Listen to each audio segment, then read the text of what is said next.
এদিকে এসো। হ্যাঁ বল। এবার আমার পুজোতে একটাও জামা হয়নি, আর বৌদি প্রতিদিন শপিং করতে যাচ্ছে, আমাকে কবে কিনে দেবে?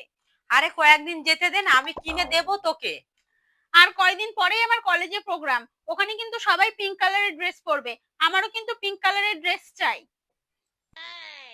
আমার কিন্তু 2-1 দিনের মধ্যে শপিং করে দেওয়া লাগবে। বৌদি প্রতিদিন শপিং এ যাচ্ছে, কই আমার জন্য তো কিছু আনে না। তোমার বৌমাটা না মা হেভি হিংসুটে আছে। বৌদি কিনছে কিনুক না, আমি তো বলছি তোকে কিনে দেবো, হাতে এখন টাকা পয়সা নেই, তাই তোকে কিনে দিতে পারছি না। 2 দিন যাক, তারপরে তোকে আমি কিনে দিচ্ছি। সব সময় বায়না করতেই থাকিস, ভালো লাগে না এসব আমার। বোন এদিকে এসো তো একবার। কি হয়েছে বৌদি বলো। এই দেখো তোমার জন্য কি এনেছি। তুমি চাইছিলে না এরকম ড্রেস, তোমার পছন্দ হয়েছে?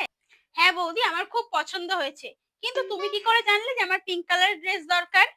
এই দেখো আরো একটা নিয়ে এসেছি, আর এই ব্যাগের মধ্যে আরো আছে, তুমি তোমার পছন্দ মতন সবকিছু দেখে নিও, ঠিক আছে?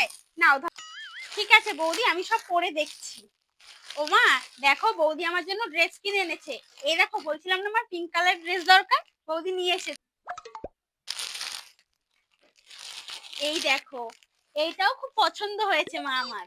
দেখেছিস তো, তোর বৌদি যখনই কিছু কেনে তোর জন্যই একটা করে কিনে নিয়ে আসে, আর তুই সব সময় তোর বৌদির পেছনে লাগতেই থাকিস। তুই শুধু ভুল বুঝিস আর উল্টো পাল্টা কথা বলতেই থাকিস। হ্যাঁ মা তুমি ঠিকই বলেছো, আমি শুধুই বৌদিকে ভুল বুঝেছিলাম। নে, তোর পছন্দ হয়েছে তো? দেখেছিস, তোর জন্য কিনে এনেছে।